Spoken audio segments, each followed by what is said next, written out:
नमस्ते, जय भीम, सलाम वालेकुम। माझी मागणी अशी आहे का मोदी सरकारने आणि फडणवीस सरकारने जी कायदा काढलेला आहे गो हत्येचा, तर त्याच्यामुळं काय होतंय, फार लोकांना त्रास व्हायला लागला।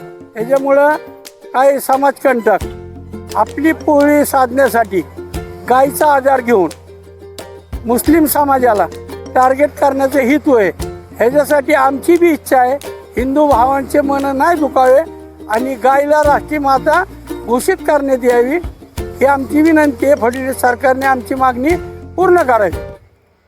आमचं आत्ता आंदोलन 3 दिवसाचं आहे। नंतर शहरामध्ये जिल्ह्यामध्ये आमच्या समाजात चळवळ उभी राहणार आहे आणि बाबासाहेबांनी जे आम्हाला अधिकार दिलेले आहे चळवळीचे संविधानाने, त्याच्याप्रमाणे आमच्या समाजामध्ये कोणत्याही जिल्ह्यात कोणत्याही तालुक्यात चळवळ उभी राहण्याचे आदेश आम्हाला कळतात।